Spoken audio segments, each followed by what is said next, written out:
It all started in my Lola's backyard court. Just a kid with dreams of making it on the court. I fought my way through, just like my family taught me. The path was never easy, but we dribbled all the way to the NBA.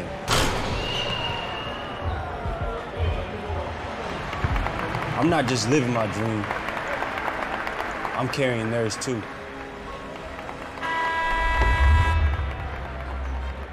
Now that I play for the Philippines, it's not just for my family.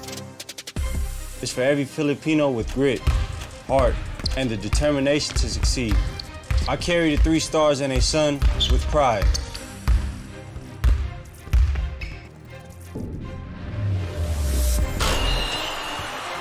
Sa Arena Plus, astika sa sports.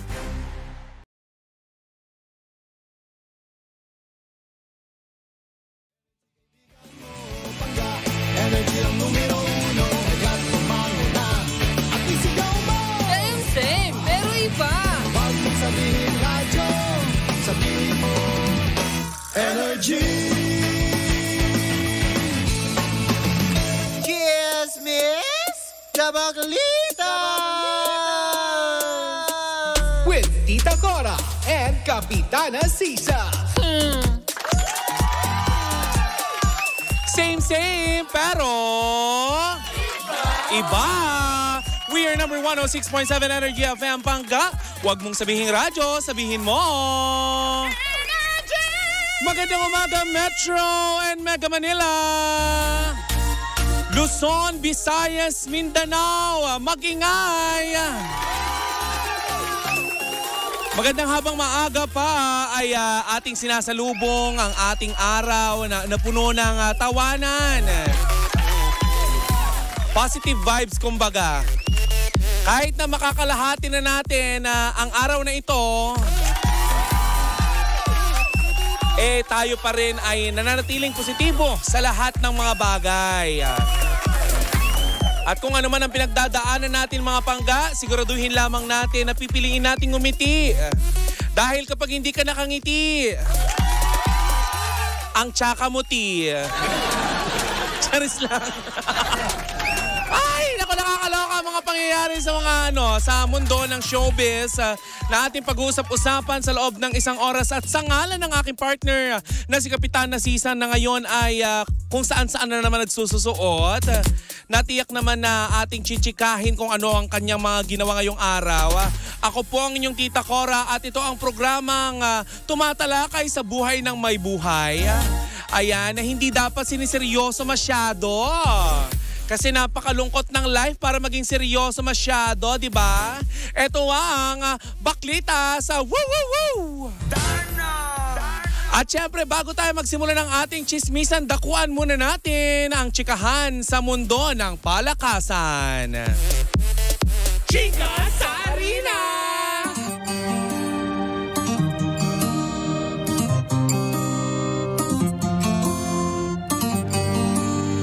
At ito ang Chika sa Arena na hatid pa rin sa atin ng Arena Plus, astig sa sports.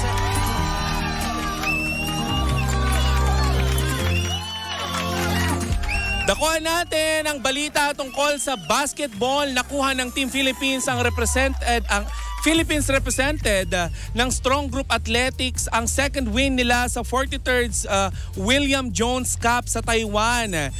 Ngayong araw nila nakuha 'yon ang William Jones Cup na second place. Ayan, nakakaloka, no? In fairness, lumalaban ng ating mga kababayan sa Taiwan sa mundo ng basketball at tinalo nila ang Brisbane South Basketball League na Guardian sa Australia na ang score ay 91-69. Sunod nilang nakalaban or makakalaban ang Ukraine.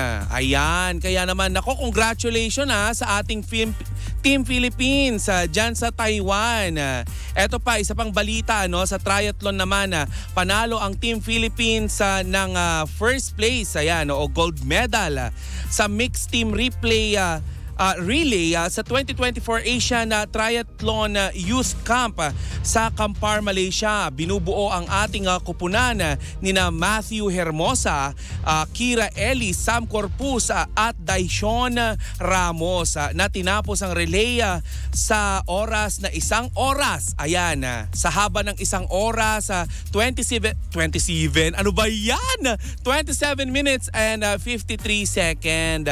Kaya naman ikinalulugod namin ay balita sa inyo ng ating mga kababayan ay talagang nagtatagumpay sa mundo ng palakasan sa ating bayan, at hindi lang dito sa ating bayan kundi sa ibayong dagat. Pero panggalam nyo, medyo malungkot ako ngayong araw. Kung mapapansin nyo, hindi naman halata, no? Medyo malungkot ako ngayong araw dahil nga syempre, dahil tayo ay nagbabalita, ilang buwan na din ang nakakalipas mula na mag-start tayo na maghatid sa inyo ng mga balitang pampalakasan. Isa ito sa hinahangaan natin na sports newscaster or sports journalist. Ayan, pumanaw na po sa edad na 56 years old ang veteranong sports journalist na si Chino Trinidad. Hindi na po natin ididetalye ang mga dahilan kung bakit ito pumanaw, upang paggalang na din po natin sa kanyang naulilang pamilya, at ang buong Energy FM po ay nakikiramay sa naulilang pamilya ng veteranong sports journalist na si Chino Trinidad. Ulitin ko lamang po, pumanaw na po si Chino Trinidad sa edad na 56 years old. Ayan, at kami po ay nakikiramay sa mga naulilang pamilya. Yan muna ang kabuuan ng ating balitaan sa mundo ng palakasan. Hatid pa rin sa atin ng Chika sa Arena, na hatid naman ng Arena Plus, astig sa sports.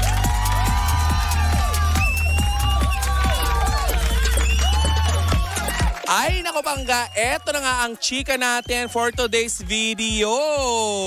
Pero teka lang muna, bago muna tayo chumika, meron lang muna akong gustong pasalamatan.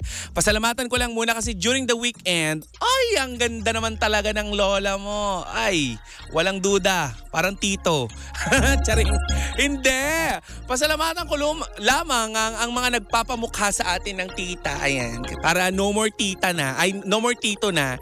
Tita na sa mga susunod na buwan. Siyempre, ang aking doktor, ayan, si Dr. Joe Anieto ng Dermaglow and Aesthetic Medical Clinic. Of course, ang Sophisti Bro, pasalamatan ko lang.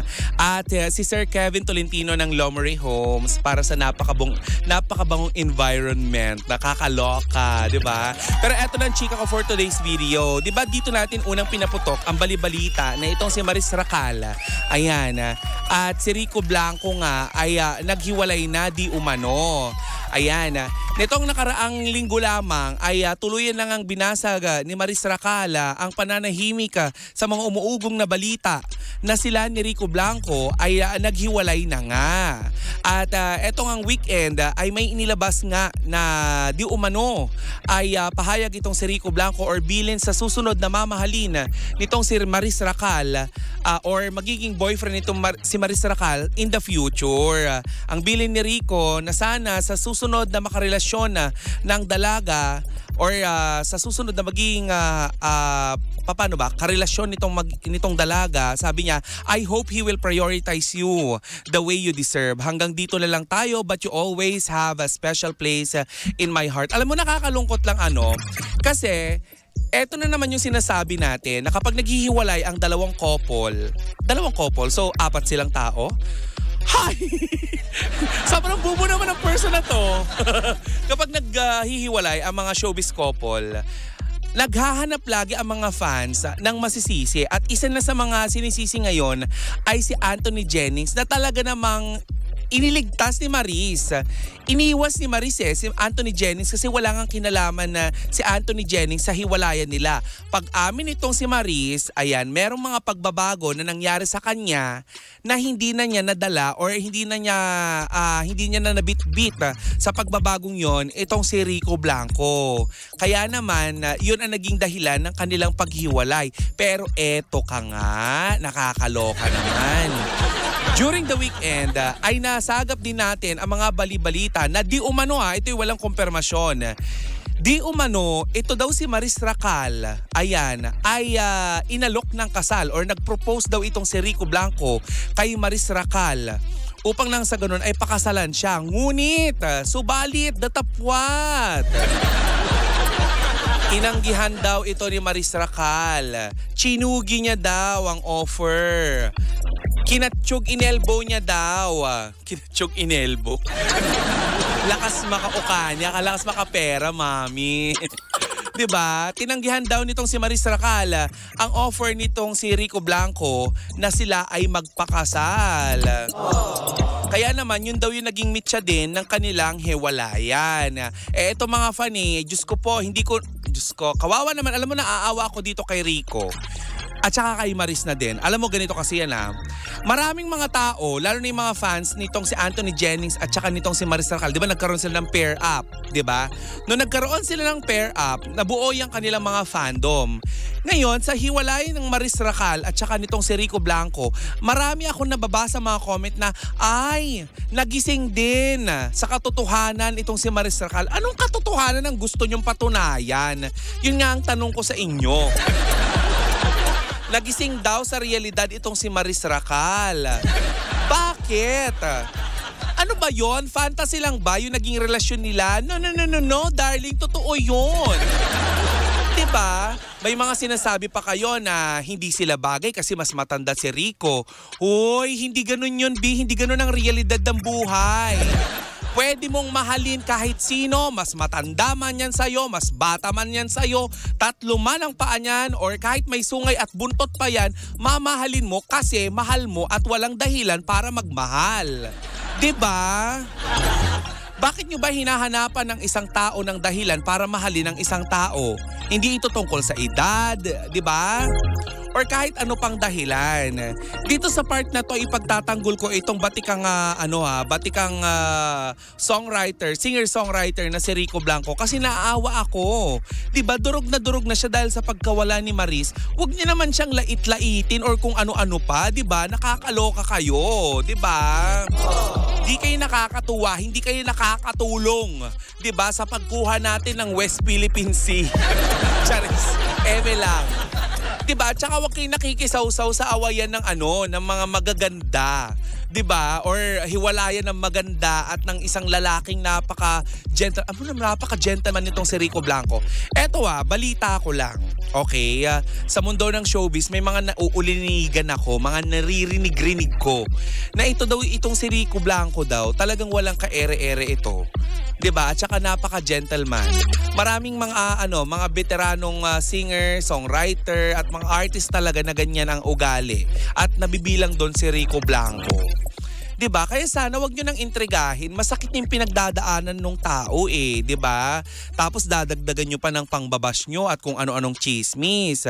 Diba? Meron pang chika. Kasi namataan natin dahil nung umamin si Maris na talagang hiwalay na nga sila at una natin yan na ibalita dito sa Baklitas, ang nakakaloka pa nito, kinausap muna siya ni Enchong D bago sila mag-press con. Diba? Bago pa ito umamin sa publiko na hiwalay na nga sila nitong si Maris Racal. And by the way guys, may ginagawa nga itong si Maris Racal ngayon na movie. Ito yung Marupok AF. Ayan, kaya naman pakaaabangan niya ng tao. Ayan, at syempre hindi mawawala pa rin ang mga chismis na itong hiwalayan na to ay dahil lamang may movie na paparating. For promo lamang yan. Tiyak yan ay magbabalikan pa yung mga yan. Gusto lang pasabugin yung pangalan ni Maris Racal. Di ba mas maganda na yun ang pasabugin kaysa yung panga mo dahil sa kakachismis mo ng hindi totoo? Di ba? Mamili ka, pinaputok na tilapia o labi mo? Nanggigigil ako sa'yo, B. Sobrang chismosa mo. Sa sobrang kachismosahan mo, hindi ka na makauwi ng Pilipinas. Diba? Aloka ka. Wag na. Please, wag na. Diba? Wag niyo nang panghimasukan ang hiwalayan na to. Diba? Naiintindihan natin na itong mga taong to ay public figure. Pero, diba? Wag naman. Tao din naman yung mga yan nasasaktan. Habang yung dibdib ko lumalabas na. Diba? Nakakaloka. Anyway, yan muna ang unang bugso ng ating tsikahan ngayong araw. Marami pa tayong pagchichismisan mga pangga. Kaya mamaya magbabalik ako pagkatapos ng mga awitin. Ayan, na ating ihahandog sa inyo. Siyempre dito lamang yan sa Same pero iba. We are number 106.7 Energy FM Pangga. Huwag mong sabihin radyo, sabihin mo